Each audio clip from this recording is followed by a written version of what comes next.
This guy woke up at 5 a.m. to run 10 kilometers. At noon, he struck with his sword 500 times. At 5 p.m., he hit the gym, pushing more than 20 reps each set. And to fully repeat Saitama's routine, he even quit his job. People thought he had gone insane. But then a system appeared in front of him, telling him that the gate to the end of the world was about to open. And now only 5 seconds remained. But 15 days earlier, everyone's phones had started ringing. Critical disaster alerts announced the appearance of monsters throughout the city. During a live stream, a young man warns that a monster has actually appeared. He then decides that since he's come this far, he should get a little closer. But comments on his screen start warning him that something is behind him. The young man thinks they're just messing with him until the creature appears right over his shoulder. The young man's stream was abruptly cut off. As he walks down the street, he comments that the video surprised him by how realistic it looked. Lee Hoyoung wonders what's happening in the world as he kept receiving disaster alert messages. He finds it hard to believe in monsters when it's already so difficult to get by day to day. After all, there are a lot of fake videos circulating lately. Then he looks up from his phone. Right in front of him, a chained creature is lying on the ground. He wonders why there's a monster right there. Keeping his distance, he comments that the situation is scary, remembering that the math teacher is arriving today. The small creature looks up. Hoyoung wonders if it's asking for help, but still finds it all too frightening. He reminds himself that he's a human and that thing is a monster.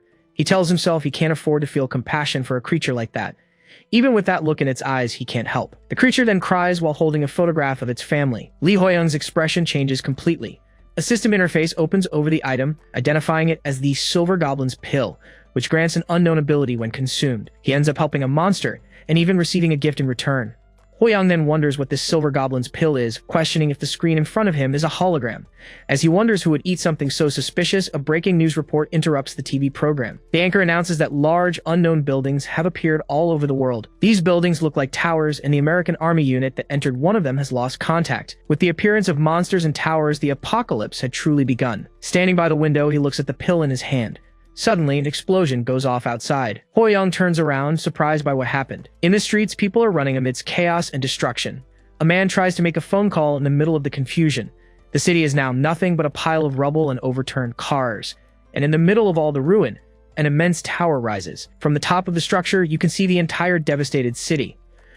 Urgent news confirms that a huge tower has also appeared in Korea, and he watches it from his balcony. He's not sure if it's the right decision, but he stares at the Silver Goblin's Pill. Then he decides this is the only time he'll be able to do something so crazy. He finally swallows the pill.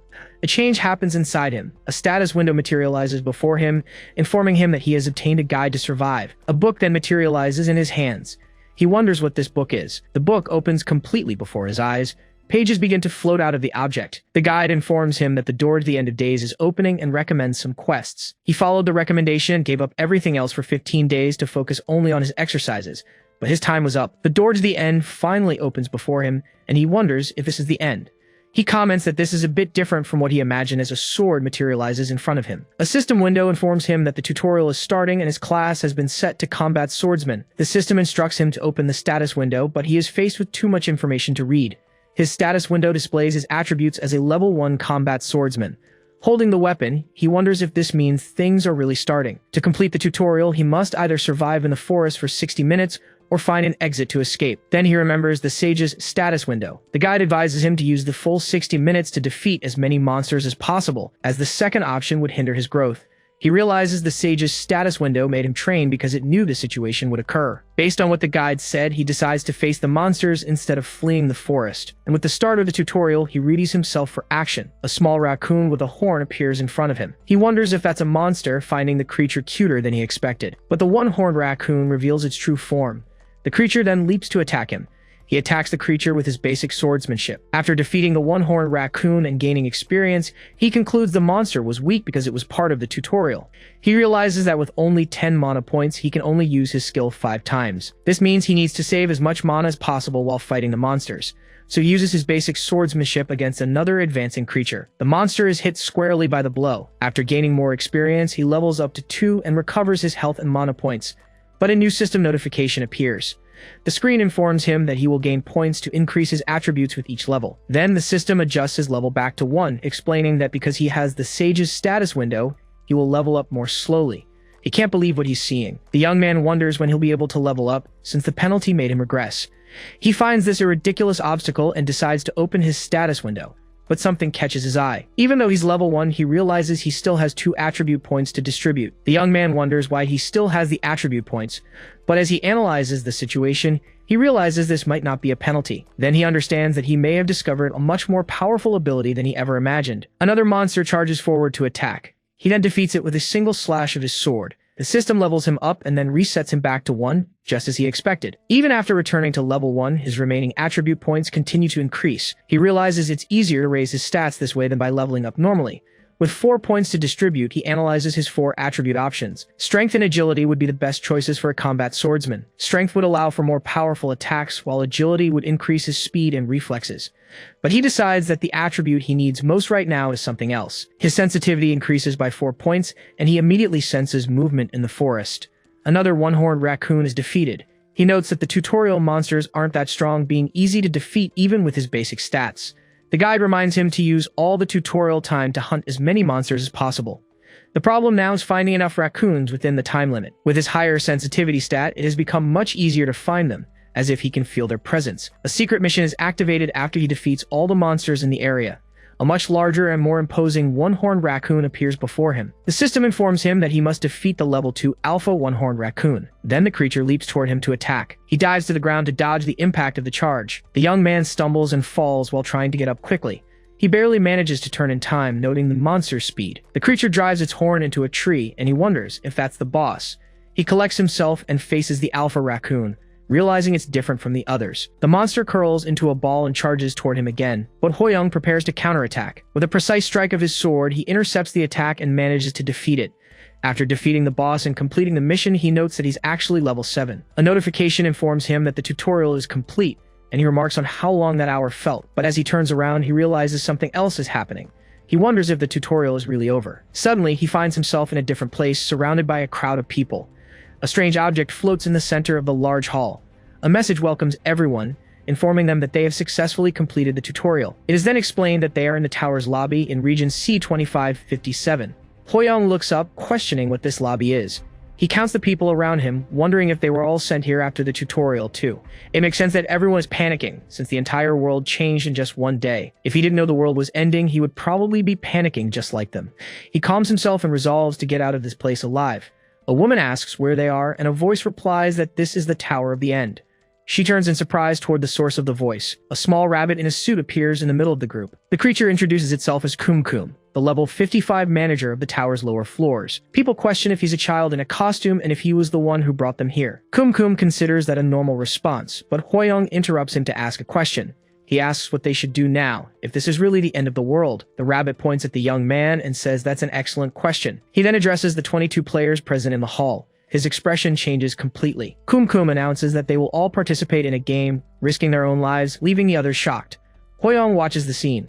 The creature explains that all humans on Earth are in the tower and must work together to climb the floors. The young man then asks if they can return to their normal lives if they reach the top, but Kumkum replies that he doesn't know the answer either. Hoyoung questions the point of climbing the tower, and the rabbit grabs him, asking if there needs to be a point. He states that only a harsh fate awaits those who do not climb, and he adds that many people did not survive the tutorial. One of the men realizes that, even though it was just a tutorial, many must not have made it through. He then has a sudden realization about the people who didn't survive the tutorial. The rabbit then prepares to make a proposal. With his arms wide open, Kumkum asks if anyone is willing to eliminate him. He explains that he needs to be defeated to go home, and that there's a special reward for whoever helps. But he's level 55, and Hoyoung knows there's no way to beat him. He decides to just watch for now until a new notification from the guide appears. The instruction is clear: help manager Kumkum return home. This makes him wonder if he should really attack the rabbit. So far, the guide has always been right, but he hesitates to do something so conspicuous. He's unsure of what to do. Suddenly, another man steps forward and accepts the task. The volunteer says he'll eliminate him since he wants it so badly, and Hoyoung realizes he's too late. The man then warns Kumkum not to regret it because he won't show any mercy. He rushes forward and attacks the small creature with his weapon, but Kumkum's eye merely reflects the approaching blow. The rabbit comments that the attack is very scary. He's thrown backward by the force of the blow. The result of the strike surprises the people closest to them. The woman watches the scene in a panic. With his body transformed, Kumkum claims he counterattacked by accident. Everyone around is completely shocked by what happened. The attacker's body now lies motionless on the floor. People start to scream that the man was defeated. Lee Hoyoung wonders what would have happened if he had volunteered. Kumkum returns to his original form and tells everyone it was just a mistake. The guide once again instructs him to help Kum Kum get home, and the creature holds out his hand and asks if there are any other volunteers, making Hoyoung question if the guide lied. The rabbit asks who wants to help Kum Kum get ahead. Then Hoyoung steps forward from the crowd. He wonders why the guide lied to him, but the sage's status window activates in his eye. The interface reveals a second skill, the sage's eye, which allows him to see other people's status windows. The screen details the function of the new skill. He's surprised by the existence of another skill and wonders why it suddenly appeared. His vision then reveals something that was previously hidden in the creature. With a smile, Hoyoung finally understands the situation. He extends his hand toward the rabbit and says that Kum Kum wants to go home. He volunteers for the task, stating that the guide wasn't lying. Kum Kum observes him and comments on him being only level 1. Hoyoung asks if his level matters when doing a good deed, and the creature agrees that it doesn't. He gets into position as the rabbit asks to be sent home quickly. A woman tries to stop him, warning that it's too dangerous and that he just saw someone get defeated. The people around him tell him not to do anything reckless, but Hoyoung replies that it's okay, as he has a plan. He tells her she's about to see something exciting and grips the hilt of his sword. The rabbit opens its arms, ready for whatever comes. Then Hoyoung rushes forward and attacks the creature with a punch. He remembers there was something strange about what Kum Kum said. He was sure there were 25 people in the room, but the rabbit said 24. That wasn't a simple mistake. The horror and fear were intentional. The reason Kum Kum said the wrong number becomes clear as he attacks. The other people in the room react with fear to what they see. He then readies his sword, knowing the real reason behind the lie. The rabbit stares at him, not understanding what's happening. Then he strikes with his sword. Because there were only 24 people there to begin with, the figure of the man who was defeated was just a human hologram created by Kum Kum. Kum Kum congratulates him, and its status window reveals it's a hologram that disappears upon taking damage. The description states that this is not its true form and that it disappears when hit. To those who have courage, it wishes that luck will always be on their side. Then the creature completely dissolves. Hoyoung lets out a sigh. A small sphere falls to the ground. Everyone gathers around the item, which grants 1 attribute point. A man picks up the object and questions if it was all just a sham. The people turn to Lee Hoyoung and ask how he knew. He explains that by coincidence he saw the scene's visual effect pass through Che Yeziel, which is why it all seems staged. A man approaches and says it's a huge waste that he got it. Kim Seong, level 4, claims he just got lucky and would have acted if he had noticed. The man explains that the fact Hoyoung is still level 1 means he's either weak or just ran away. He then says Hoyoung won't last long and for the sake of humanity gives him the chance to hand over the item. But the attribute point is transferred to Kim Seong's hand, who claims that giving in is not one of his hobbies. Kim Seong calls him greedy and asks if he's trying to save face because of his level. He concludes that the wisest thing to do is to avoid people like him, but wonders how long he can keep that up. A system notification announces that everyone's starting gold will be distributed. Gold can be used in the shop, and additional gold will be given based on hunted monsters, prompting Seong to say he got lucky. It's revealed that the highest amount of starting gold in the area is 7,400, surprising the other players. Kim Seong complains he would have done better if he'd known, while another player notes that whoever got first place must be incredible. But the player who took first place and received 7,400 gold is Lee Hoyoung, who decides not to reveal it to anyone. With the shop now open, it's explained that gold can be used to buy items, level up skills, or improve attributes. He then decides to raise all his attributes to 20. Kim Seong complains about how expensive it is to level up his skills, while Hoyoung also decides to improve his swordsmanship, and a change happens in his body. He decides he can't keep wearing his gym uniform and spends some gold to change his clothes. Che Yeziel approaches and calls out Lee Hoyoung's name. She asks for advice, but he questions why she would ask a level 1 player for help.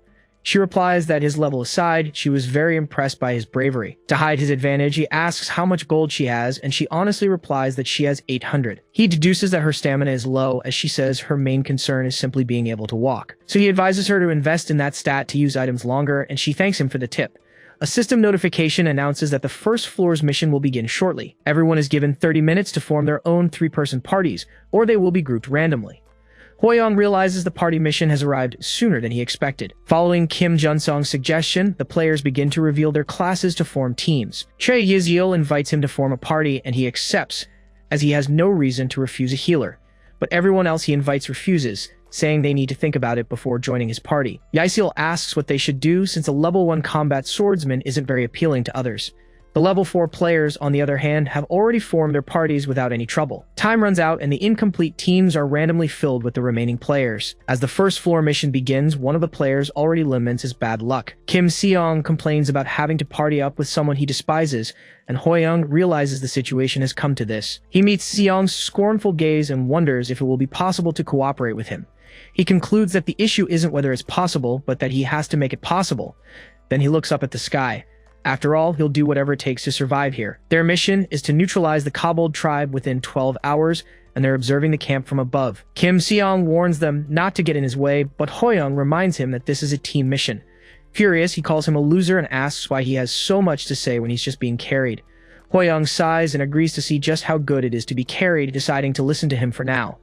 As they walk, Seong keeps taunting him, and he simply thanks him for the concern. Che Yiziel wonders if their group will really be okay. Seong complains about the number of insects in the forest, and Yiziel hopes they can complete the mission without any trouble. Then, they are surrounded by large, monstrous insects.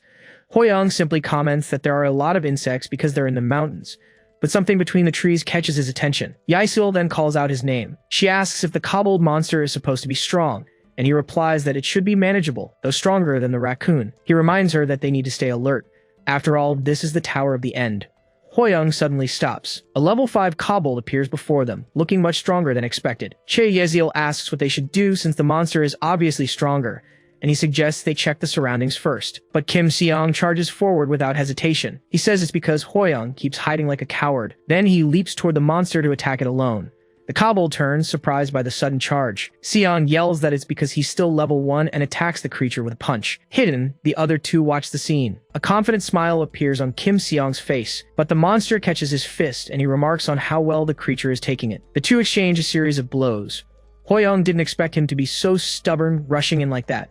Yahello then leaves her hiding spot and decides to help in the battle, while he is relieved to not sense any other kobolds nearby. As she heals him, Seong's health stays high during the fight. He realizes that with her help, he might be able to defeat the monster alone. But Hoyoung notices the damage dealt is low and wonders if the monster has a weakness, just as the guide appears. The guide informs them that kobolds are passive monsters that won't attack unless provoked. Hoyoung realizes that Kim Seong attacked it for no reason at all, but he tries to be positive since they needed to capture a few for research anyway. Then he discovers new information in the guide. Meanwhile, Seong activates his stone fist skill. He rushes forward and throws a powerful punch at the creature. But the kobold blocks the blow with no difficulty at all.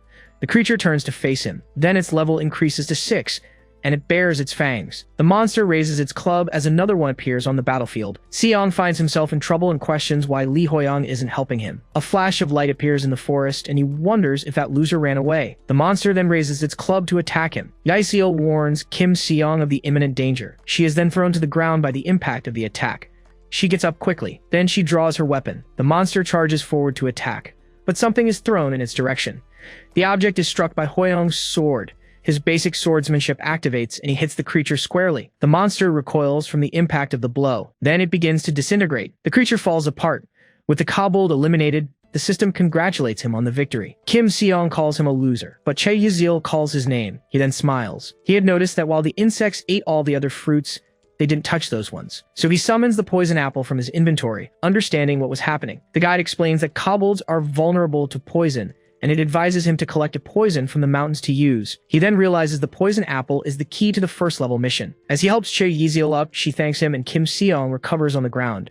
Hoyoung comments that the situation would have been dangerous if he'd been any later, and Seong asks where he had gone. Then he turns and calls him a loser. He accuses him of hiding when things got dangerous and then showing up to steal the final blow. Hoyoung just stares at him, not understanding what he's complaining about. Seong walks away, saying he should be a better person because of his level, making the young man wonder if he's a lunatic. He realizes that because his companion can't read the room, he's going to have an even tougher time. The group finally arrives at the entrance to the kobold village. Kim Seong declares himself a national name in the punching scene. Then he charges at the monsters, and he claims they will never. With a shout, he says they will never stop him. He dives into the horde of kobolds and begins his attack. While Cha Yahello and Lee Hoyoung eliminate the kobolds, Kim Seong screams amid the struggle. He wonders how they can do it so easily. One of the monsters then attacks him from behind. He's thrown hard to the ground. The creature steps on his back and he screams that it hurts so much. The monster presses him further into the ground. Then he begs for someone to help him. Suddenly, he realizes the attacks have stopped. The kobolds around him begin to disintegrate, and they dissolve into a cloud of smoke. He lifts his gaze from the ground. Lee Hoyoung is standing right in front of him. He then takes his place for a while and asks how the ride was. Kim Seong stares up at him from the ground, speechless. Then he starts to cry. He calls him his big bro, and a system notification announces that the mission has been completed. The group returns to the lobby through a portal. Kim Seong questions what he has just done. Then he bows before Lee Hoyoung and swears to serve him, despite being a level 2 rookie. Che Yiziel congratulates Hoyoung on leveling up, while Kim Seong fumes at having to serve someone else. But he decides that, as a man, he can't go back on his word. Kim Seong squirms beside his companions, and Chae Yizil asks if he needs to use the restroom. Lee Hoyoung notes that they must be the first to arrive since they found the kobold's weakness. Chae Yizil disagrees, saying it was thanks to his observation skills, as she never would have thought of using poison. He replies that without their support, it would have been much harder, feeling like a fraud. Then, other groups begin to emerge from portals around the hall. Lee Hoyoung notices the arrival of Kim Junsong and Seo Junho's team, and Chae Yizil congratulates them. He assumes they must have also found the poison apples and wonders if the other groups will make it back. A man announces the arrival of another group, who emerge from a portal carrying a wounded companion. The man collapses to the floor as soon as he steps through, stating that he made it back. Chae Yizil approaches the fallen young man and asks about the third person in their group. The fallen man explains that only the two of them managed to return. A system notification announces that the first level mission has been completed by all. The survivor on the floor reacts to the announcement. Chae Yizil shouts for them to wait as people are still missing, while the system reports that 8 players have not returned. Lee Hoyoung reacts to the news. He expected it to be difficult, but not with 8 participants eliminated so soon, and he wonders how many more will be lost before they reach the top. The system then begins calculating the rewards for the surviving groups. The team that finished in first place will receive 1,000 gold per member. Lee Hoyoung checks that he received 2,000 gold as a bonus, considering the money insurance for his survival. He decides he needs to save as much as he can. Then, someone among the other groups asks which team came in first. Lee Hoyoung concludes he'll have to reveal the truth, as the second group already knows. He raises his hand and announces it was them. Kim Seong interrupts him, declaring it was an obvious outcome and that there's no reason for sadness. A young man in a blue hoodie asks if their group was the first to arrive. Kim Seong questions his reaction, asking if he's mad that they came in first. Lee Hoyoung notes that his companion seems to have forgotten how he was defeated, but at least it diverts the attention from him. The other players start to comment that he's only level 2 and got 2,000 gold for doing nothing. They continue, saying he was carried, and ask if he doesn't feel bad about it. He then realizes the attention wasn't diverted after all. Chae Yizil starts to defend him, saying that Hoyoung was actually the one who helped them. But he stops her, stating that it's okay because they won't listen. Lee Hoyoung then tells her that he'll have to show them what he's capable of. Suddenly, Kim Junsong claps his hands to get everyone's attention. As one of the highest level players, he asks everyone to calm down and focus on survival. Seo Junho agrees, saying they must carry on for the sake of those who didn't return. The other players are fired up by the speech, agreeing they need to pull themselves together. They all shout together as a sign of motivation. The flame on the central pyre burns more intensely, but the flame suddenly explodes into a new shape. Then, the torches on the walls also change. A warning appears in the air, and someone asks what's happening to the flame. The system announces that a penalty mission will be initiated due to the low survival rate. Next, the screen reveals that an elimination mission will begin shortly. The rules instruct everyone to choose a candidate, and the one with the most votes will undertake the mission. A 5-minute timer appears in the center of the hall. The system adds that not voting for anyone will result in an automatic vote for yourself. As time ticks by, everyone looks at each other.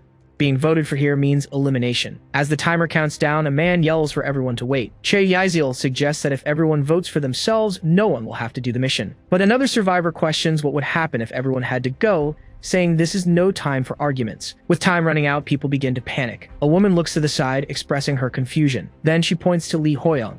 His name appears on a screen with 1 vote from Seo Junho. Chae Yizil calls out his name. Seo Junho questions if this isn't too cruel, as the voting isn't anonymous.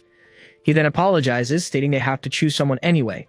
Lee Hoyoung says he was expecting this, but he's still a bit surprised. Seo Junho admits that after all, he doesn't want to be eliminated. Chae Yizil proposes a plan to save everyone, but Lee Hoyoung states that it won't work. One of the men agrees that there's no way to know if her plan would actually work. Lee Hoyoung explains that the trust between them has already been broken. As time runs out, the votes against him increase one by one on the screen. He concludes the main reason for the votes is the fact that he's the lowest level player. Chae Yizil calls them cruel, but a man retorts that he'll be eliminated if he doesn't vote for someone. A woman comments to Kim Junseong that he'd be eliminated anyway at that level. In the final second, Kim Seong apologizes with a smile to his boss. Kim Seong's name appears on the screen, and the system announces that all votes have been tallied. A portal for the elimination mission opens in the center of the hall.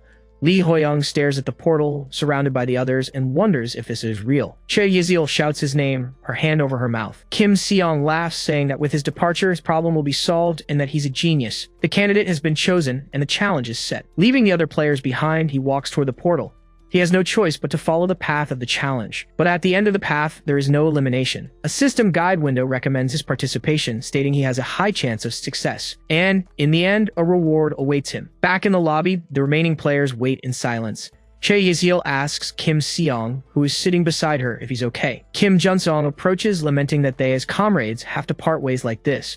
Kim Seong confronts him, saying everyone gets what they deserve. Junsong asks what he means by that. He then claims that Hoyoung's level says it all and that he was just trying to leech off him while he carried the group. Chae Yeziel questions him, asking if it wasn't Hoyoung's skills that helped them clear the mission.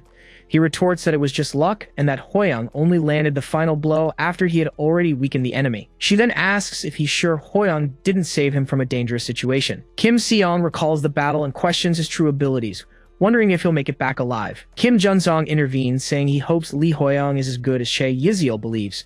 That way, he'd at least have a small chance of returning. She remembers Hoyoung saying he would let them see with their own eyes. Chae Yeziel wipes away a tear. Then, she stands up and declares that she believes in him and is sure he will return safely. Kim Junsong smiles and agrees that he's sure of it too. Lee Hoyoung arrives at a desolate camp with crows flying over grim totems on stakes. He walks among torn tents, recognizing the place as the kobold's lair and finding the atmosphere unsettling.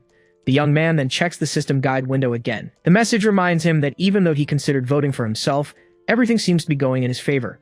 He clenches his fist, remembering the vote's outcome was already decided. Suddenly, a hunting party from the kobold tribe returns and stares at him. The creatures surround him, their eyes fixed on him. He simply notes that the enemies have arrived. Then, a larger kobold emerges from behind the group and the death mission officially begins. The objective is to defeat the chief and the hunting party, a level 12 boss monster enraged by the defeat of its comrades. The guide informs him that, like the others, the kobold chief is weak to poison.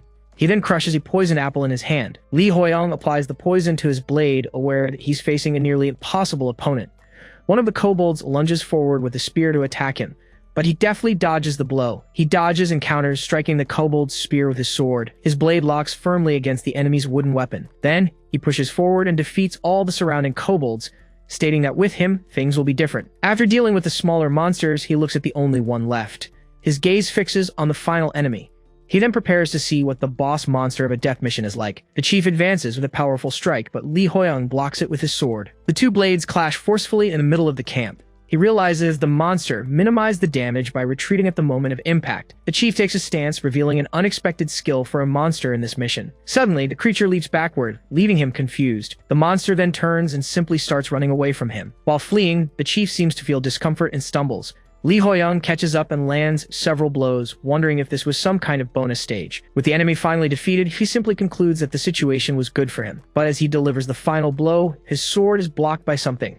He wonders what happened, not understanding why. The kobold chief gets up and lets out a howl to the sky. Lee Hoyoung watches the creature before him. In the sky, a red moon appears amidst the clouds. Then the monster's eye begins to glow, and in a swift motion, the creature hits him with a devastating blow. Back in the lobby, Kim Seong states there's nothing to be done for someone who's already defeated. He then offers to carry the group for the rest of the floors. Chae Yeziel continues to pray for her companion's safety. Kim Seong questions her, asking why she's praying for someone who's already gone. She stands up and confronts him, telling him to have some decency. Then she asks what he would do if Hoyoung returns safely. He continues to mock her, asking if he said something wrong as a portal opens up. Chae Yeziel notices the portal forming and stares at it.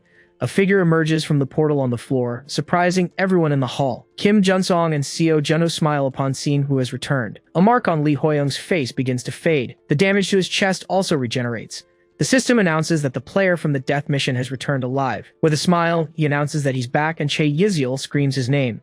A notification from the guide then explains that the kobold chief's abilities are enhanced by its red eyes. In the past, the monster's eye glowed brightly. He reacts as he notices the creature's red eyes while being hit. Lee Hoyoung takes a few steps back from the impact. Then he presses on the point of impact on his chest, trying to recover. Under the moon, the kobold chief charges for the final attack. The creature continues its advance, and he needs to land a single blow to win. He faces the rapidly approaching monster, but a crystal barrier suddenly appears and blocks the chief's attack. The kobold chief shatters the barrier with a punch, and the impact sends Lee Hoyoung flying backward. He looks back and sees that the punch went through a tree as if it were nothing. Then, a new idea comes to his mind. A sword might not be able to cut through a wall, but a nail can pierce it. He realizes he's been stuck on the idea that a sword is only for cutting. With new determination, he decides to test his theory. He prepares to use the momentum of the monster's charge against it. Lee Hoyoung positions his sword for a piercing strike, adding the weight of his own body. The chief leaps toward him, shattering the ground with the force of its push-off. The creature descends from the sky with its blades ready to strike. He faces it, ready for the final confrontation. All his strength is concentrated on a single point at the tip of his sword. The focused energy hits the monster's chest with precision. Li Huiyang holds his firm stance after the decisive blow. He realizes his plan worked. The system then announces that the death mission has been completed and a new skill has been added. Back in the lobby, someone walks toward him. Li Huiyang looks at the approaching person. Che Yiziel runs toward him with open arms, saying she knew he would come back. But Kim Seong gets in front and intercepts her. The impact knocks them both down, and Kim Junseong is well in the process. Lying on the floor, she looks around, confused by the situation. Li Huiyang is now being hugged by Kim Seong. He declares that he always had faith in his big bro's return. Li Huiyang stands frozen, caught in Kim Seong's tight embrace. Kim Seong shouts that he trusted him from the very beginning. He laughs, saying a death mission couldn't stop his big bro, the strongest in the universe. Then a man approaches and calls out Li Huiyang's name. He asks if Huiyang really completed the death mission. The man continues, saying that if he finished the mission, he must have gained a lot of experience. But he points out that Li Huiyang's level hasn't changed. The people around them start to wonder if he's still level 2. The situation reminds him of how he thought he'd gotten used to this, and how the world wants the weak to stay weak. His classmates used to accuse him of cheating for getting the best grades. They couldn't accept that an orphan with no resources could excel. Back in the present, everyone speculates that he must have hidden somewhere. He clenches his fist, realizing that prejudiced people don't change easily. But he knows what he needs to do now. Che Yiziel steps forward and orders them not to speak so recklessly. She asks why they keep doubting him when he's already proven he survived the death mission. Then she takes Li Huiyang's hand and declares that they don't know anything. Kim Seong watches the interaction beside them. He yells that she's right and complains that instead of celebrating Huiyang's return, they dared to ruin the mood. Kim Seong turns to the group and asks if they've lost their minds. He and Che Yiziel position themselves in front of Li Huiyang. Despite everything, he feels a little safer, but he decides he needs to show them something convincing so they can all survive in the tower. Li Huiyang then gets everyone's attention and says he needs to show them something. He raises a sword, revealing it to be the rare rank Indomitable Sword. The people around are stunned by the item and its attack power boost. Kim Junseong approaches, remarking that he's extraordinary for keeping the poisoned apple. But Huiyang replies it was just luck. Junseong explains that a reward item like that is more valuable for survival than a little experience. Li Huiyang just repeats the words, your survival. He says it seems like they've all forgotten something. Then he reminds them of the fact that they nearly put him in a dangerous situation. With a swing of his sword, he knocks down the group in front of him. Che Yiziel and Kim Seong watch the scene in silence. Seo Junho grits his teeth at the situation. He turns to Li Huiyang and agrees that he's right. Seo Junho admits he justified his actions as unavoidable, but it was pure selfishness. Other group members admit that voting for him was the same as attacking him. He then bows deeply and apologizes for throwing him into a dangerous situation so they could live, and adds that he's truly happy he came back safe. Li Huiyang remains standing while Seo Junho stays bowed. But a woman questions the need for so much drama since he came back with a rare item. Seo Junho glares at her, incredulous at what she said. He yells at the woman, asking if she feels no guilt, but someone else reminds him that he was the first one to vote. Someone grabs his arm as he tries to justify himself. Li Huiyang explains that the reason he brought it up wasn't to scold them, but to prevent it from happening again. He states that the tower is trying to divide them, and that it sows distrust among everyone. The tower also causes conflict between them, and maybe probably enjoys sending them to their ruin. The people around listen to his words. Then he declares that his return is an opportunity. As he's proven, they can defy the tower's intentions. Kim Junseong asks about his plans, and Huiyang replies that he'll find ways for everyone to survive as they climb. He continues, saying they will climb higher and higher, and that one day when they reach the end. He looks up. Then he asks if they won't be able to get their lives back. The group of people agrees that one day they might. Che Yiziel declares that for that to happen, everyone there needs to join hands. She turns to Li Huiyang, but he doesn't answer. Seo Junho comments on Li Huiyang's generosity, admitting they shouldn't have judged him by his level. The creature Kum Kum appears in the middle of the group, and Li Huiyang says that's a shame. Kum Kum points at them and announces that the next mission will be a survival game. The group reacts with surprise at its presence, questioning why it's there again. Li Huiyang starts to ask what it means by a survival mission. Kum Kum confirms that the level 2 mission will be among the 16 players in that location. Its expression transforms. It then declares that it will be a battle royale, leaving everyone shocked. But it tells them to cheer up, as it will only be a light sample since it's a low level. Kum Kum begins to explain the first rule, stating there will be 16 players and 16 doppelgangers for a total of 32 people. The second rule to complete the mission is to defeat all the doppelgangers, and it warns them it won't be easy, as the doppelgangers will have the same stats and memories. Kum Kum then reveals the third and most important rule. It explains that there is no reward for a player who defeats a doppelganger, but a player who defeats another player will receive stat points and gold. Kum Kum says that, in other words, the mission could be an opportunity for for them. Someone in the crowd yells that this is basically an order for them to fight each other. Kum then reveals that for every 30 minutes without an elimination, it explains that everyone will be immediately summoned to the lobby and face a disaster. A giant hand begins to emerge from the floor in the center of the room. The creature has an unknown level. A huge, shadowy monster materializes before everyone. Yahello and Seo Juno scream for Li Huiyang to get out of the way. He stares at the monster and wonders if they're really supposed to fight that thing. The monster strikes the ground, causing a huge explosion. The force of the impact shatters the room's floor. Everyone is thrown back by the shockwave. Li Huiyang manages to hold on to Yahello and Seo Juno. He glares at the creature and calls it a literal disaster. A man on the ground despairs, questioning how they could possibly fight it. A woman cries for help, screaming that she doesn't want to be defeated. Li Huiyang realizes that panic has taken over everyone. The monster lunges forward with a punch, aiming for one of the players. The player is engulfed in an energy and screams, but Li Huiyang saves him at the last second, deflecting the attack. He says the second floor mission hasn't even started yet and questions what the creature is doing. Kum rolls on the floor, amused by the scene. Li Huiyang then wonders if this is just an act to make them take the mission seriously. He concludes it's just a taste of what's to come, and the monster doesn't actually intend to hurt them. The monster attacks again, sending several players flying through the air. They fall uncontrollably amidst the rubble. Kim Junsong fires an arrow at the creature, and Kim Seong hurls a piece of rock right after, but the attacks do no damage, and Junseong expresses his frustration. Li Huiyang realizes it's not just a demonstration and wonders if the monster is actually trying to eliminate them. Yahello warns that she's out of mana, and he notes that while no one has been eliminated yet, it won't be long. The creature raises its fist to strike once more. Li Huiyang yells for everyone to get back. He draws his sword, determined to stop it so no one gets eliminated.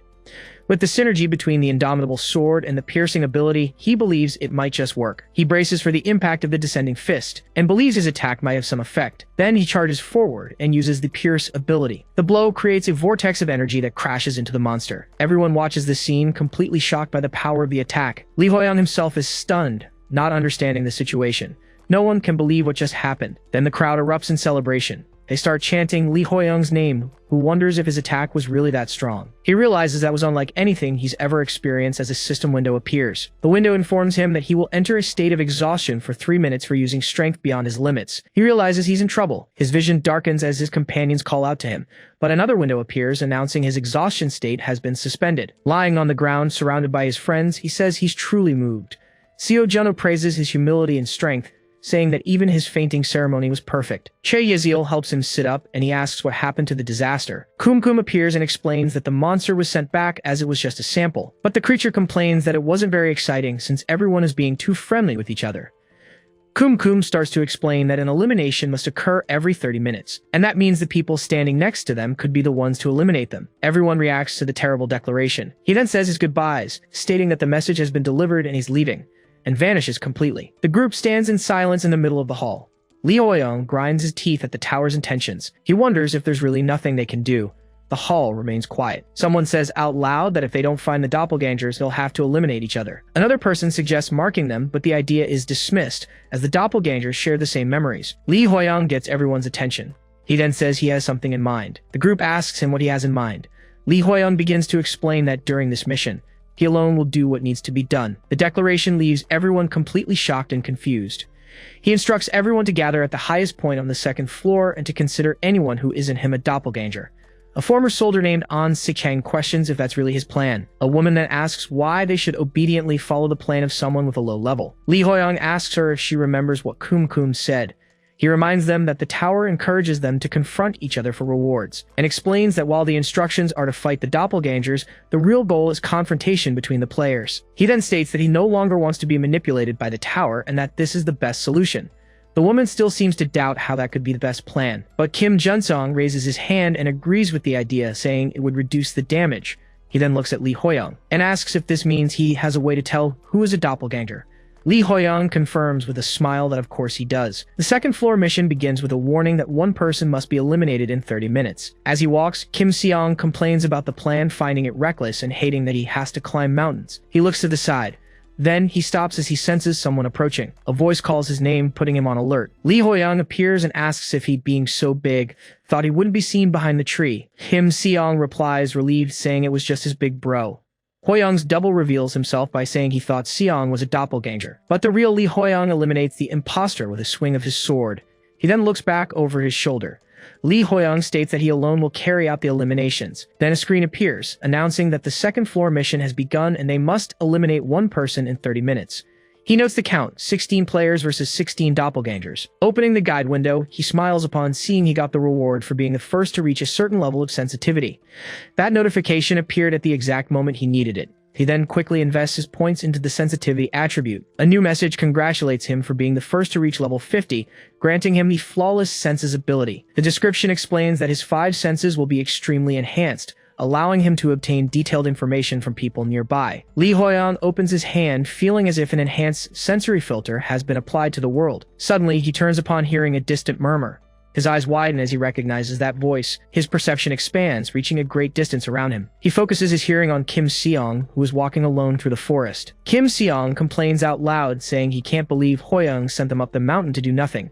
With a smile, Lee Hoyoung remarks that Seong seems to have a lot to complain about. Suddenly, a dark smoke wafts toward his face.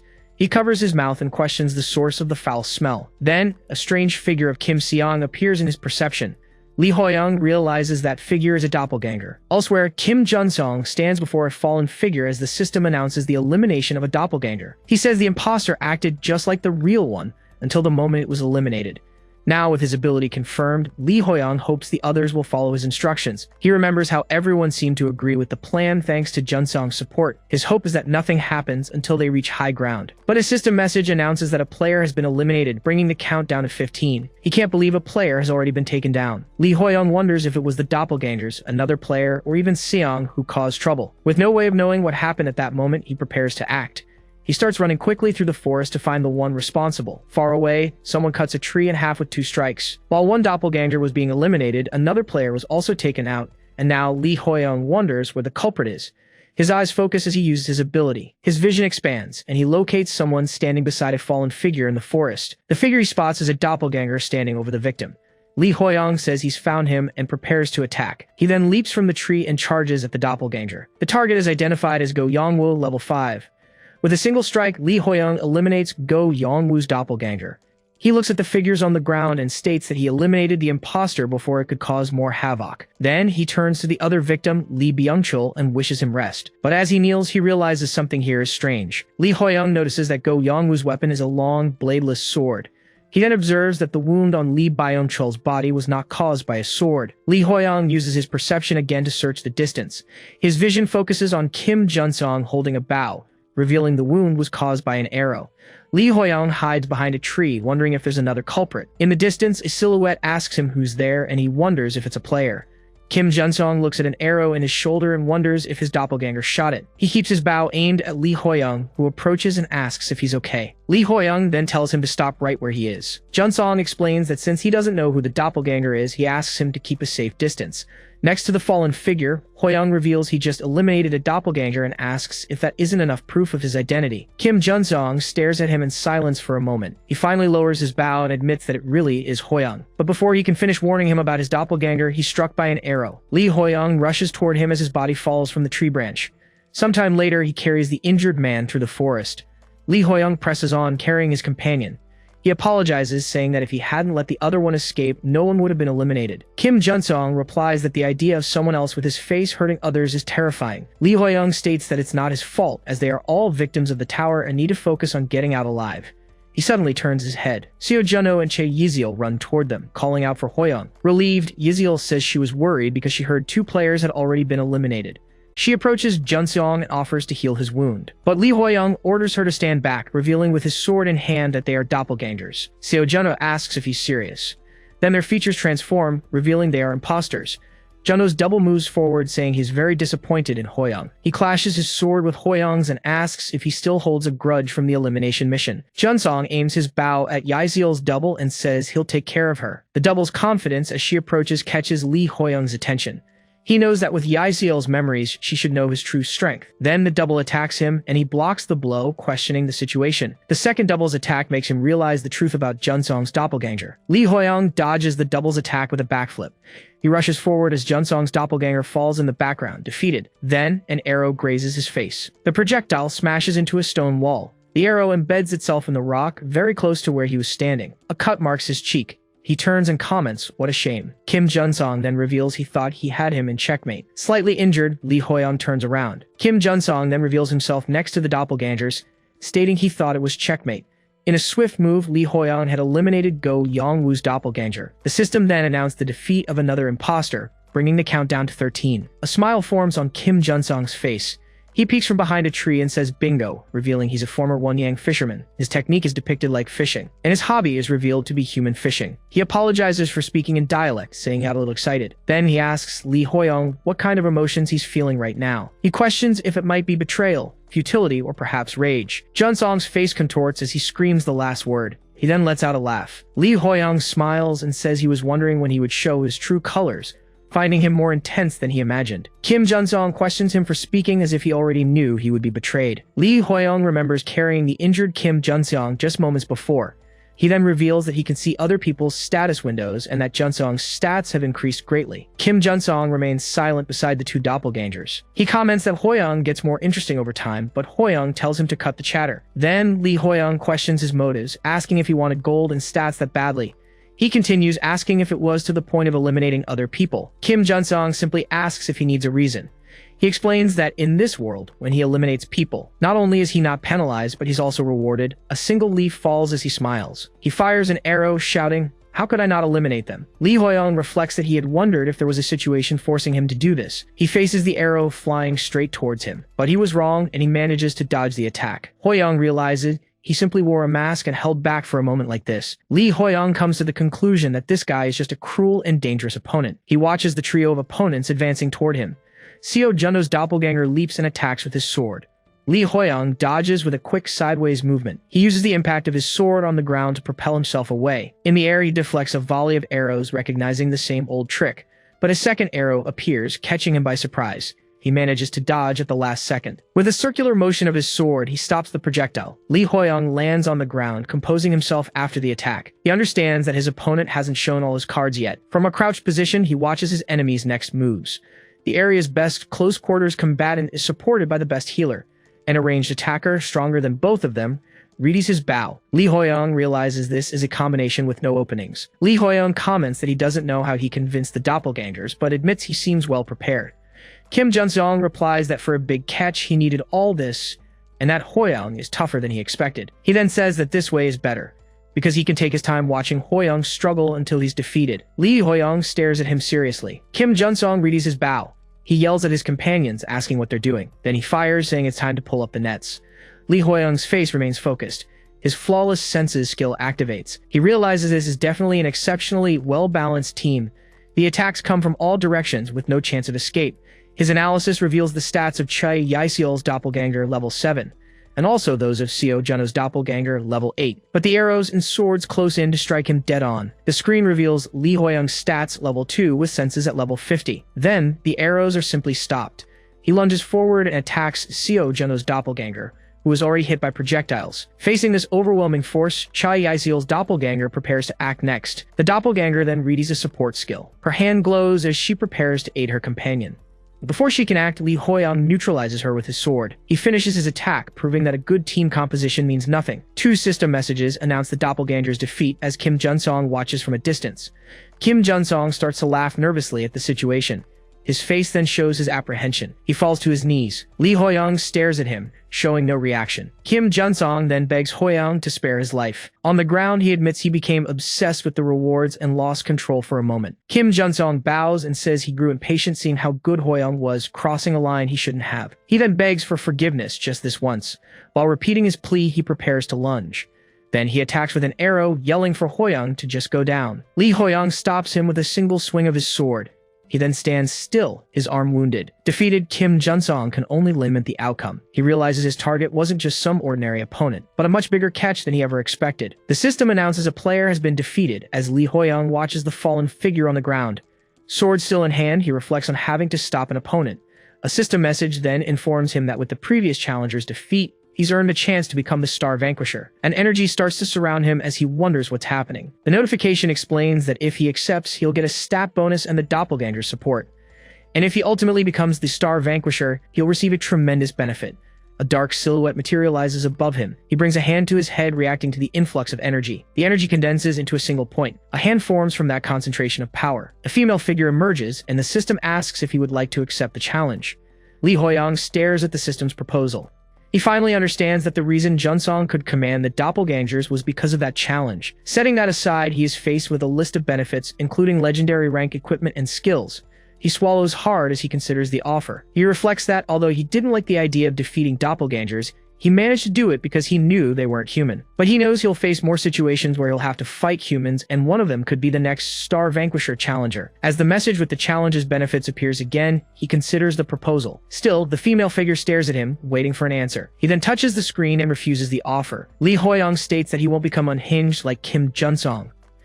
In front of him, he sees Kim Seong, Chai Yiziel, and Seo Juno cheerfully calling out to him.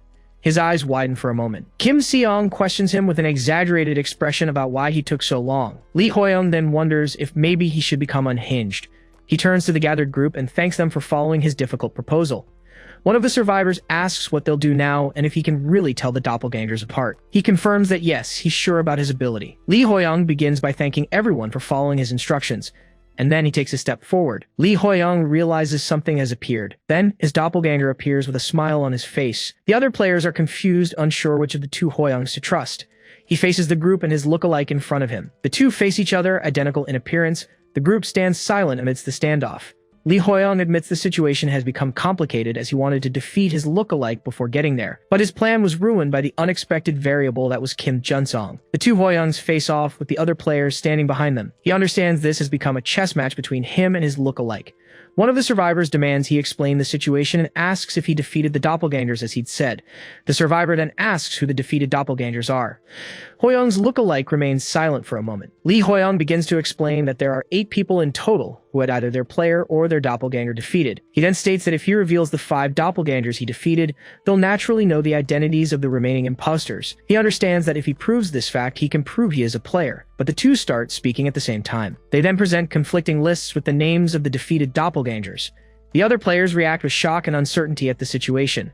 Li Huiyang realizes it has all come down to this. The lookalike then asks everyone to think carefully. He reminds them that Seong and Yiziel were in his group and questions the probability of him having defeated their specific doppelgangers first. With a smile, the imposter asks what the chances of that happening are. The real Huiyang realizes his lookalike has made the first move. The players debate among themselves, questioning if it isn't too obvious a trick, but they admit there are no guarantees. Kim Seong, Chai Yiziel, and Seo Juno also seem confused by the situation. The doppelganger points to the Junsong in the group and says that if the other Huiyang is right, then he defeated the real Junsong by himself. They remember how Kim Junsong was the highest level leader who always gave them courage. One of the female players refuses to believe someone like him could be defeated. She then turns and asks if they can trust someone who defeated a person. The players back away, murmuring among themselves amidst the confusion. The lookalike smiles, stating he doesn't know how the real Junsong was defeated, but the advantage is on his side. He then prepares for his final move. The real Huiyang accuses him of giving himself away by being impatient to get people on his side. The lookalike just says he's going to seal the deal. He points at the real Huiyang and calls him a doppelganger. Li Huiyang stares at him with a serious expression. One of the female players steps forward and yells that there's nothing left to say, ordering them to attack the fake. But Kim Seong stops her, saying not to jump to conclusions, and the others agree they need to be cautious. She retorts that there's no time as a huge disaster will appear in a few minutes. Li Huiyang admits his doppelganger's move was the best one possible in the current situation. He then starts walking toward his lookalike. Li Huiyang gets closer and says he's right, confessing to having defeated Junsong. The lookalike calls him disappointing and asks if he's given up. But Huiyang reveals there's something that not even his doppelganger knows. Li Huiyang grips the hilt of his weapon and begins to explain why. Then, an energy erupts from his hand. He turns with a surprised look on his face. He then screams that Junsong is a traitor. The revelation is the fact that Junsong defeated other players. Kim Junsong drops to his knees after being hit, as 2 players shout his name. With his sword in hand, Li Huiyang asks him what he thinks he's doing now that he has nothing left to say. He then stops the confrontation and asks them to wait a minute. Seo Juno and the other players are still trying to understand what it means for Junsong to be a traitor. He then deduces that if his thinking is correct, the one who attacked Junsong was the real Huiyang. Seo Juno explains that by gathering everyone in one place, Huiyang had already created an advantage for the players, because when a doppelganger eliminates someone, An alert reveals their identity to everyone. But if Hoyoung could tell who the doppelganger was, he could prove he was the real one just by eliminating the copy. Seojeno is confused as Hoyoung is claiming that Junsong is a traitor. Lee Hoyoung turns to the archer and asks if he has neutralized other people before. He answers his own question, revealing that Junsong was wearing the mask of a good person while waiting for his chance. Outraged, one of the female players tells him to stop and asks how he dares. She remembers when she was saved by Junseong and doesn't accept Hoyoung insulting him. The woman then yells that she won't forgive him and prepares to attack.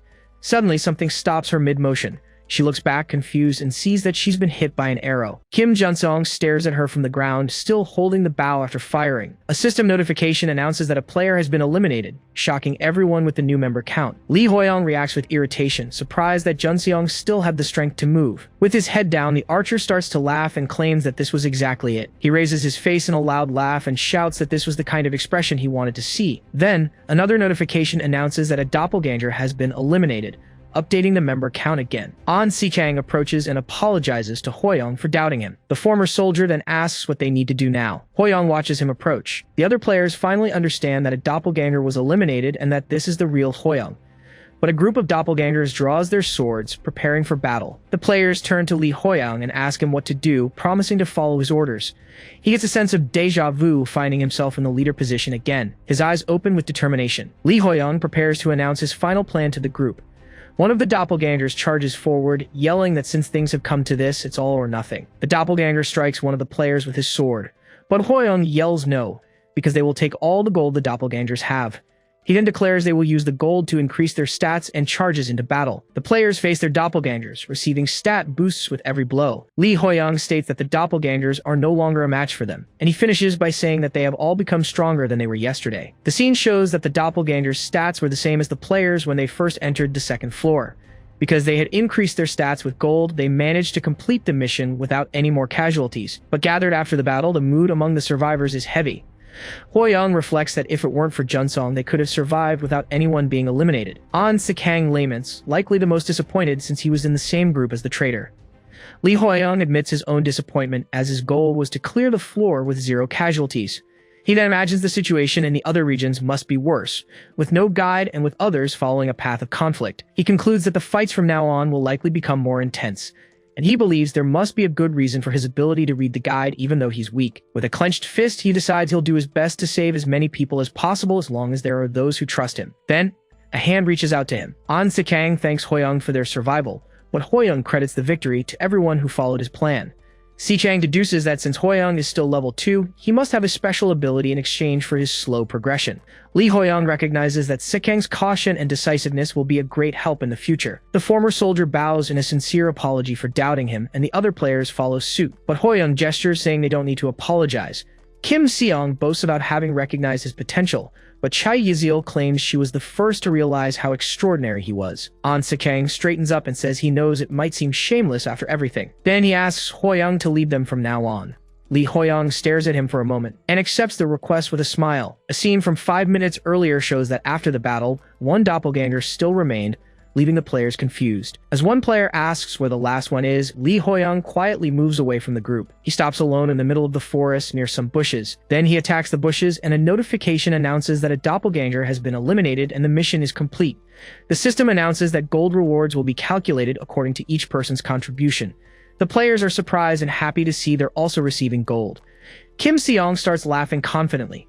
He then celebrates loudly, declaring himself the man who was rewarded with 2,000 gold. Lee Hoyoung watches him in silence, showing no reaction. He's pleased that everyone got gold by following his plan. But a notification for 12,500 gold surprises him. His eye widens at the unexpected amount. The system informs him that because he obtained over 10,000 gold, his shop has leveled up. He looks over the interface and decides what he needs to buy right now. After buying a skill enhancement, his basic swordsmanship rises to level 3. He considers it a cheap price to be able to use the level of swordsmanship he had before. With that, he finishes his shopping. Che Yezil is surprised to receive a notification that Hoyoung has shared gold with her. She questions him about it, but he just tells her she can keep the money. He remembers Che Yezil helping the wounded during the fight against the kobolds. He also recalls the difficult battle they fought against the doppelgangers. Lee Hoyoung then states that it would have been much harder to win without her help. He explains that in a place that forces them to fight to survive, the reason they can laugh and trust each other is her. The fact that they can still help one another in this world It's all thanks to her. Yahello clenches her fist firmly. She turns to Hoyoung to tell him something. With a smile, the healer declares that she'll get stronger, and her skill levels up. Next, Hoyoung shares gold with Kim Seong, telling him to stop being weird and keep up the good work. Lee Hoyoung stares at him in silence for a moment. Kim Seong calls him Big Bro. With a dramatic pose, he promises that Hoyoung's wish is his command from now on. Lee Hoyoung then grips the hilt of his sword. He prepares himself as the time has come to test his level 3 swordsmanship. A system notification announces the start of the 3rd floor mission. The mission is a siege, and the players observe a castle in the distance. The system informs them that here, they will meet players from other regions for the first time. The condition for victory is to attack the castle and occupy the altar within 24 hours. Then, each player receives a limited time item called a return crystal. Lee Hoyoung observes the crystal in his hand. While the others wonder if they'll have to fight other people, he analyzes the item. He then calls for Kim Seong, who responds promptly. Hoyoung reminds him of his promise to do anything he asked. Seong's expression changes completely at the memory. Moments later, he is seen scaling a steep cliff. He continues to climb with difficulty. As he climbs, he complains that Hoyoung is being dramatic and could have just talked to him. He grumbles that he could have been told he wouldn't actually be eliminated if defeated here. A guide window explains that on this floor, the return crystal will bring him back to the start if he is defeated. Kim Seong reaches the castle gate, remembering the 100 gold Hoyoung promised him. He then decides he'll just destroy everything while he's here. His first punch hits the gate, and the structure's durability begins to drop. With a series of blows, he continues to damage the gate more and more. A final punch finally shatters it completely. A system notification announces that the castle gate has been opened. He brags that the gate couldn't handle his power, but the system starts a restoration countdown. The gate rebuilds itself right in front of him, leaving him stunned. He then looks up at the top of the wall and spots 2 guards watching the movement. He continues to scan the area and sees the altar with about 10 people gathered around it. He remembers Hoyoung's warning not to defeat anyone, as it would reveal the function of the return crystal.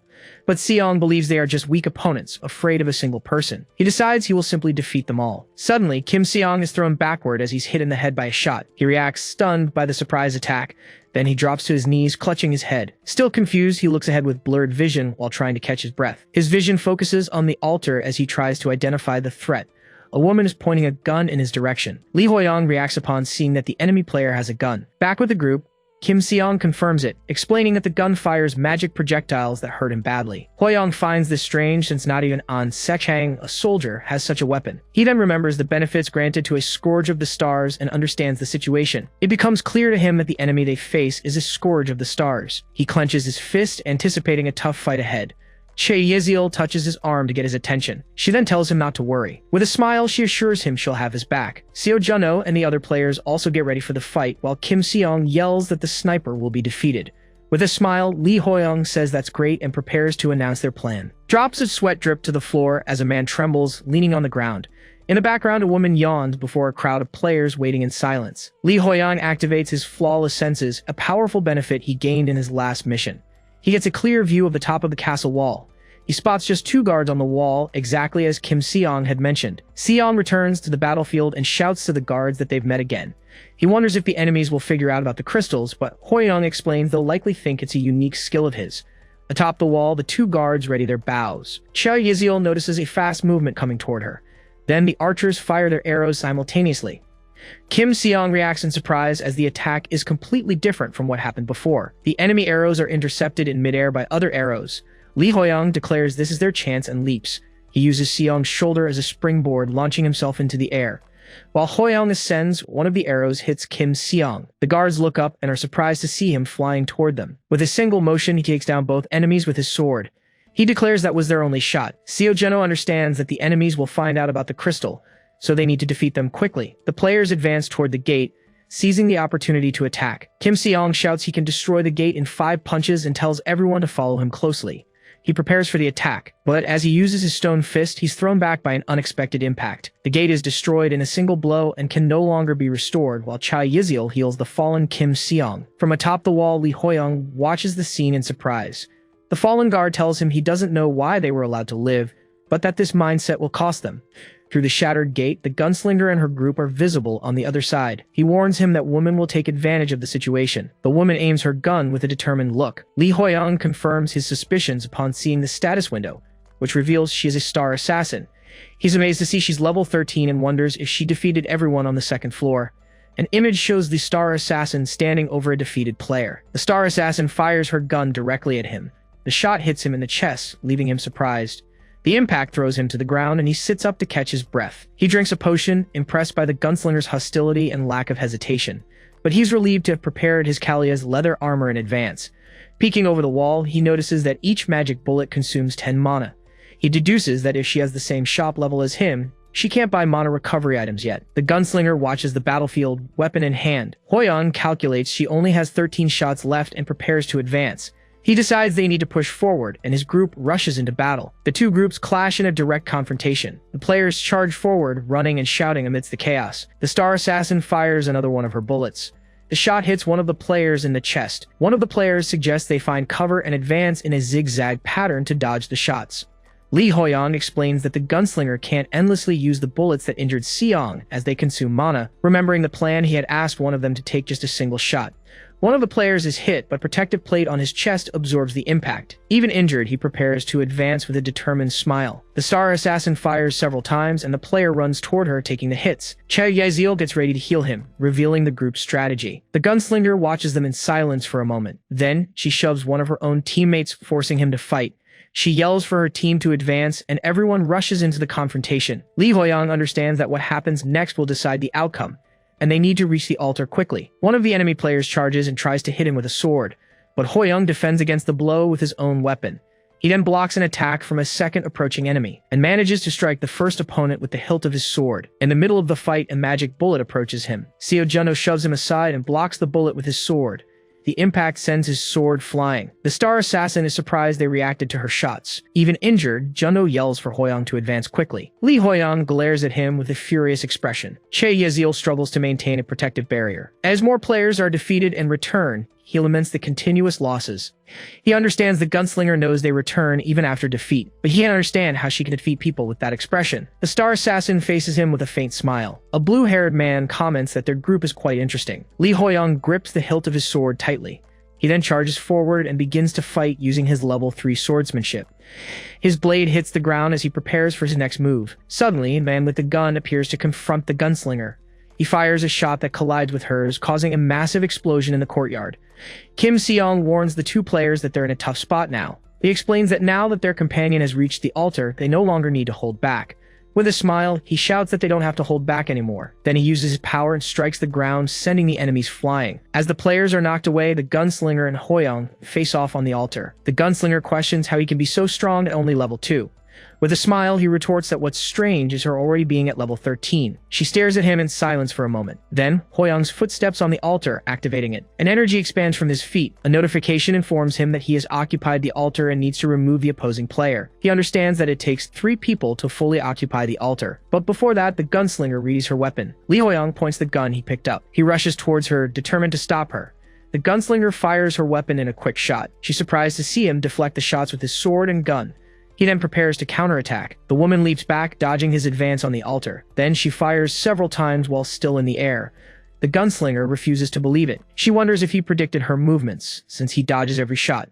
A faint smile appears on his face. An image shows that Seo Juno, one of the strongest players, was a table tennis genius. In a match between professionals, it's not easy to return every ball using sight alone. That's why players read their opponent's posture and gaze to predict where the ball will go. And the nickname Juno had as a professional player was the Prediction Genius. And that's how Hoyoung learned to predict the gunslinger's shots. He charges forward at high speed, leaving a trail behind him. The gunslinger stares at him, surprised by his movement. Lee Hoyoung lunges and attacks, but the gunslinger blocks the strike with her arm. The impact of the blade shatters part of the stone altar behind her. She holds her ground, weapon in hand. With a mark on her face, she glares at him with disdain. Then, the woman realizes his stats are higher than hers. Kim Seong and the others announce they've finished their fight and tell Hoyoung to end it quickly. The gunslinger asks if the crystal's function is resurrection, and he confirms it is. He believes that even if she has a hidden skill, he can withstand one hit. Lee Hoyoung decides he needs to take a risk and accept some damage to end the fight now. She then asks him if he really thinks he's already won. The gunslinger uses her gold to level up her shooting skill. Hoyoung reacts, annoyed by the unexpected turn of events. Her eye glows as she prepares to shoot, and she fires 2 quick shots in succession. The shots shatter Hoyoung's gun and hit him dead on. Lee Hoyoung falls backward as his companions run towards him. His body then dissolves into particles. A system notification announces the end of the 3rd floor mission. Kim Seong turns and questions the look on his face, but Hoyoung simply replies that they won. Kim Seong complains about his small reward, even though he helped the team. He didn't expect the consecutive shots at the end of the fight. The gunslinger was also hit, but he managed to hit her with his sword at the same time. As her body dissolved, she promised to remember Lee Hoyoung's name. After that, the three of them occupied the altar and won, but he hopes he won't meet her again. Someone then shouts for them to look to the other side of the room. The group they previously faced emerges from a portal. A notification announces that the defeated group will now face the disaster, and the disaster attacks the players who failed to get a single kill. One of the defeated players desperately screams for help from behind an energy barrier. Che Yazil says they need to help them, but one of the men tries to cross the barrier. His hand is forcefully repelled and he screams from the shock. Then the disaster creature charges at the defenseless players. Lee Hoyoung's group watches the scene, powerless to do anything. After the creature's attack, only one survivor moves with difficulty across the floor. Hoyoung watches the scene with a grim expression. A system notification announces that only one player survived in the other area and that the groups have been reorganized. He then realizes that the only person who got a kill on the enemy team is starting to materialize in the middle of his team. Everyone turns to watch the arrival of the new member. The gunslinger joins their group and a message announces the creation of a new team. She wipes the dirt from her face and says how unpleasant the situation is. Lee Hoyoung reacts with irritation, understanding the reason for his earlier unease. The 13 players find themselves gathered in a ruined, abandoned city. A woman wonders if the 4th floor is an abandoned city. Then, a system message announces a disaster will occur in 6 hours. It instructs them to defeat all the monsters to secure an escape portal. The notification also states that the portal will appear randomly as they hunt, and that only 20 portals will spawn in total. But each portal can only be used by one person, as a 6-hour timer begins. One of the men celebrates the hunting mission, pointing out that with 20 portals for 13 people, there will be no competition. Kim Seong flexes his muscles and yells that he's going to defeat all the monsters to level up. Che Yizio raises the point that portals can't be shared. Seo Juno adds that if someone opens several, others won't be able to escape. Ju Hongkil then suggests the extra portals might be a trap from the tower. Lee Hoyoung tells An Si Chang it makes sense to enter a portal as soon as it opens. Seo Juno proposes that everyone promise to stop hunting and escape the moment they get a portal, and the others agree. Che Yezil asks Kim Seong about his expression. He replies it's just his normal face as Lee Hoyoung watches them. Lee Hoyoung then turns to the side. But Sun Soyeon crosses her arms and asks why she should do that. She warns him not to think about giving her orders before turning and walking away. Lee Hoyoung and the others brace for a possible confrontation. 12 hours earlier, Kim Seong was yelling that this was no place for her to show off. Then his face is hit head-on. Sun Soyeon lands a direct hit on him. He's thrown backward and crashes to the ground. The other players watch the scene, completely shocked. She stands over him and scolds him, asking if he thinks he has multiple lives. But Lee Hoyoung arrives with his group and says she has already caused too much trouble in their territory. An unidentified man watches Lee Hoyoung, who looks tense about the situation. Lee Hoyoung addresses her, saying they meet again. She asks what he has to say. Suddenly, a crosshair locks onto his face. He jumps back and questions what that was. A system message announces that the Star Assassin has designated him as the main target. Lee Hoyoung wonders what the hell a main target is as the system confirms his designation. The system then begins to provide a guide. Lee Hoyoung reacts to the new information. Back in the present, he watches Sun Soyeon walk away. She glares back at him. Elsewhere, an orc apologizes for having to hit such a pretty face, but Kim Seong strikes it and yells for it to become his experience points. The creature dissolves and a portal opens, much to Kim Seong's surprise. He glances around nervously, then he peeks from behind a wall, and is startled to see Lee Hoyoung standing there. Lee Hoyoung asks what he's doing and why he looks so shocked. Kim Seong replies that he just thought he would have already opened a portal. Then Lee Hoyoung asks him if he opened a portal. Kim Seong's expression changes as he realizes he's been caught. Lee Hoyoung shoves him directly into the portal and tells him to stop messing around. He states that he already knew the other guy would try something. Then he declares he's taken care of one problem as the system once again offers a guide. The new information leaves him shocked. The guide reveals that the Star Assassin's traits will be unlocked on the day of confrontation, and if she defeats him, she will receive a great reward. He concludes that while he doesn't know when the day of confrontation will be, many people will fall. A level 10 orc charges to attack Lee Hoyoung, who is at level 2, but he defeats the monster with a single swing of his sword. After receiving the experience points, he decides he needs to get as strong as possible. He observes the defeated orc and notices that a portal didn't open for him. Lee Hoyoung realizes he can't defeat all the monsters, since not everyone has escaped yet. As he walks through the city, he reminds himself to be careful of Sun Soyeon. Suddenly, a strong smell hits him. He covers his nose and questions the source of the unpleasant odor. The guide informs him that the orcs that leave portals behind have a much stronger scent. With his eyes fixed on the monster in the distance, he declares he's found the right target. The strong-smelling orc stands still, not understanding the situation. Then Lee Hoyoung runs at high speed toward the monster. He leaps and defeats it with a precise strike of his sword. The moment he lands, a system message announces a portal has appeared. Lee Hoyoung smiles, confirming that the portal has finally opened. The sound of battle echoes through the ruined city. Sun Soyeon turns toward the noise. Lee Hoyoung covers his face, cursing his bad luck for not finding a portal yet. She asks if he's always this unlucky, and he just replies that he already warned her. He complains that he's never won anything and that random luck missions are the worst for him. But he smiles, as he's intentionally avoiding the orcs that could open a portal. Since Sun Soyeon needs to defeat him on the day of confrontation, she's forced to let him hunt the monsters. If he were defeated there without securing an escape, it would be bad for her plans too. He then reveals that he's actually already secured a portal for himself. A system notification announces that only 5 escape portals remain. He feigns despair over the few remaining portals, complaining about luck-based games. Sun Soyeon tells him to shut up and focus on hunting, and the two press forward together. Elsewhere, Kim Seong comes face to face with an orc in the middle of an attack. Lee Hoyoung defeats another orc, reflecting on the conflicting feelings of battle. He realizes this feeling is like his relationship with Sun Soyeon, who only cares about him so she can defeat him. Lee Hoyoung asks why she seems anxious, since he's the one who hasn't found a portal yet, but she denies being worried. He then asks her directly how many portals she has opened. She replies that she secured 5. Lee Hoyoung processes this information in silence. The count is 5 portals for her and 1 for him. A quick calculation shows that if each of the other 11 players has a portal, only 3 will be left. A system notification confirms that only 3 escape portals now remain. He concludes they might be the only ones left on the 4th floor and that it's time to part ways with her. The timer shows only 10 minutes left, and he points out how little time they have. He says he'll look for a portal on his own and suggests she go on ahead, but she tells him to wait, making him stop in his tracks. Her command makes him halt, and he waits for what she has to say. They both stand in silence before the defeated orc. He asks if she still has business with him, pointing out the short time remaining. She hesitates for a moment before speaking. Lee Hoyoung senses that something is wrong and decides he needs to get out of there fast. But as he turns to leave, his movement is stopped. Sun Soyeon grabs his shirt from behind, stopping his escape. She admits that she's forgotten the locations of the 5 portals she opened. He looks back, not believing what he just heard. Lee Hoyoung realizes the Star Hunter has no sense of direction. Suddenly, a voice calls out to him from inside a large hall. Someone walks toward them. He turns to see who is approaching. Kim Seong runs toward him with open arms, saying he knew he'd be back. But he's met with a direct punch. The blow sends him flying to the other side of the hall. Lee Hoyoung pulls back his fist and says he was startled, thinking his mission wasn't over yet. He comments that the other guy looks like an orc, and Sun Soyeon says there's no need to say that out loud. Che Yaezeol approaches, expressing her relief that Sun Soyeon also made it back safely. Seo Juno extends a hand, saying that even though she was an enemy, she's a teammate now. She just watches him in silence with her arms crossed. Then she turns and walks away, calling him noisy. Kim Seong gets angry and complains that she should have been defeated, but Sun Soyeon tells him to shut up, and he retorts that it's all muscle.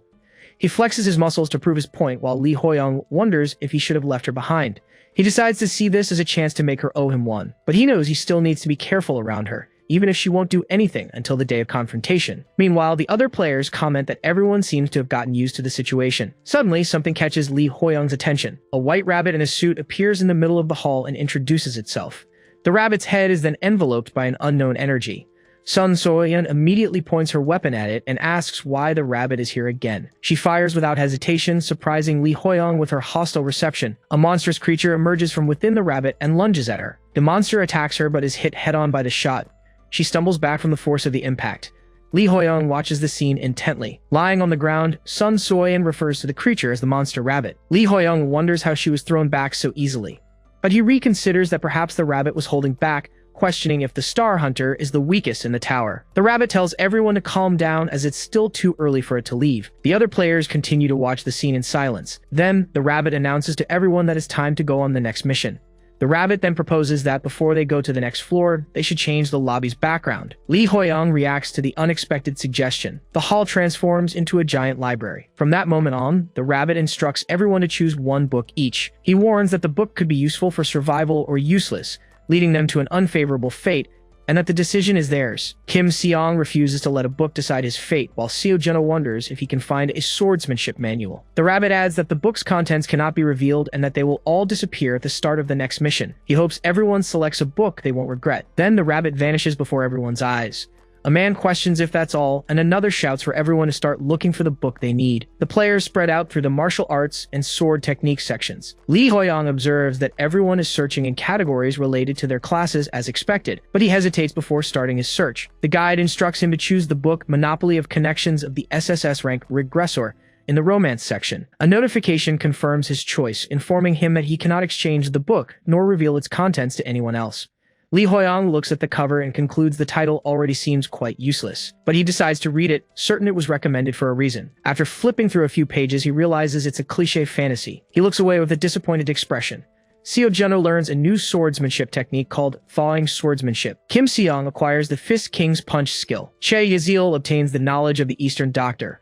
And Lee Hoyong feels like he missed out. Suddenly, he hears a hammering sound. An Sechang is setting up a tent in the middle of the library.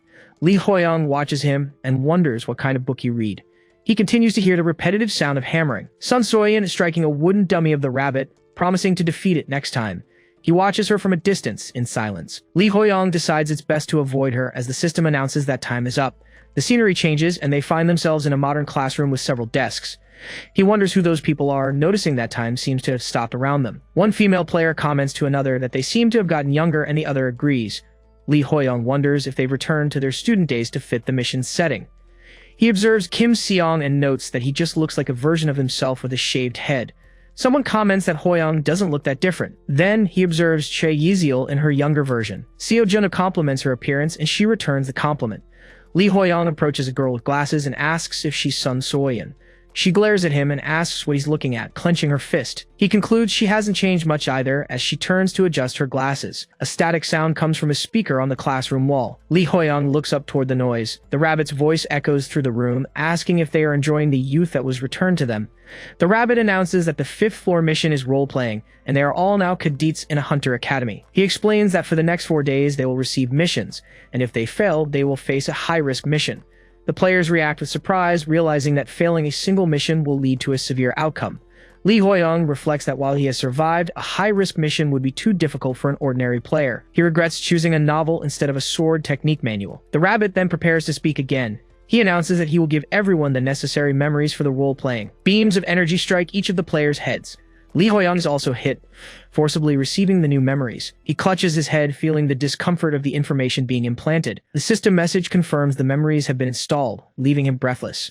He finds the sensation of having 2 different sets of memories in his mind fascinating. The new memories he possesses are the contents of the book Monopoly of Connections of the SSS rank Regressor. The rabbit warns that the mission will begin after class ends as a teacher lectures at the front of the room. A classmate whispers to Lee Hoyong that the students frozen in time are now moving, and he concludes the players are just extras. Then he observes the young man in front of him, identifying him as the novel's protagonist. His name is Oh Yunim, and he's also a regressor who knows the future. Thanks to this information, Oh Yunim was able to monopolize connections with powerful people and became the strongest. The teacher asks the class if anyone wants to try answering in exchange for shop points. Lee Hoyong recognizes the question is at a level normal students couldn't answer and that originally, Oh Yunim would have answered it. But he raises his hand and answers that the material is known as Exian.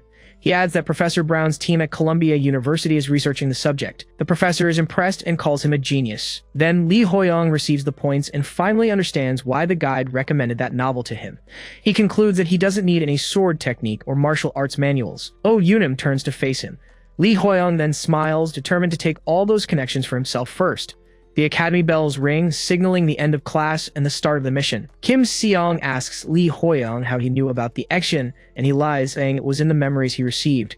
The man complains that maybe only he got a good character, and Hoyong suggests he take it up with the tower. Che Yiseol approaches and asks when he thinks the mission will start. Lee Hoyong looks ahead and states that it must be right now. Then, a system notification appears for everyone, announcing the start of a mission. The task is to clear the dungeon next to building B37 in 60 minutes, with failure resulting in a high-risk mission. He clenches his fist, determined not to let Oh Yunim take the dungeon boss's item.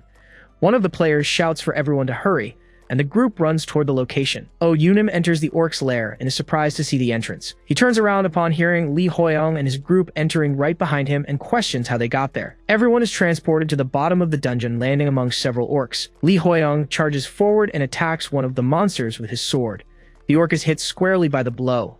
Lee Hoyong then turns to Oh Yunim and asks if he thought he was the only one who could find this place. Oh Yunim questions what is happening. He finds it strange and doesn't understand how they found the place, but he wonders if the cadets in his class were really that strong, especially Sun Soyan, who fires at the monsters with her gun, and Lee Hoyong, who skillfully advances with his sword. He focuses on the 2 of them. Oh Yunim is sure he wouldn't forget such strong people. Realizing they might take what's his, he reads an item. Then, he summons a large spear.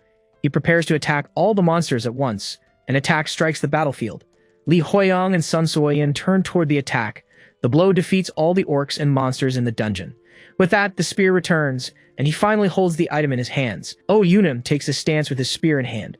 Kim Seong questions what that is, and Che Yizil comments on the weapon's overwhelming power. Li Huiyang observes the scene and concludes that he won't give up the dungeon reward easily, so he decides it's time to see who will win this contest. With time running out, they realize they'll be able to clear the mission without any problems. But to get the dungeon reward, they need to defeat more orcs than the others to challenge the boss. He admits that Oh Yunim is stronger at the moment. However, he uses his skill to locate the remaining monsters. Li Huiyang declares himself an expert at finding monsters and moves ahead of the group. Sun Suoyan remembers that she has lost to his tricks before, but she throws an object on the ground, determined not to lose this time. He leaps to attack an orc that was hiding. The monsters react to the surprise attack, and he lands in the middle of the group of enemies. Then he prepares to face the largest orc in the group. Li Huiyang readies an attack with his sword. His weapon manifests with overwhelming power. An orc charges to attack him with a machete, but Sun Suoyan moves first to intercept. She fires and hits one of the orcs with precision. Then she continues to fire at the other monsters around her. She conjures a large projectile above her head and unleashes a powerful attack on the enemies. Her weapon prepares for the next shot. Oh Yunim stands still amidst the defeated orcs. He watches the battle unfold. Che Yizil comments to Seo Juno that the three of them are incredible. Then she asks if he doesn't feel like Huiyang is a bit more desperate than usual. Li Huiyang fights furiously, yelling about his dungeon reward. The other players are moved, believing he is trying so hard so they can survive. Seo Juno covers his face, saying he's completely moved by Huiyang's heart.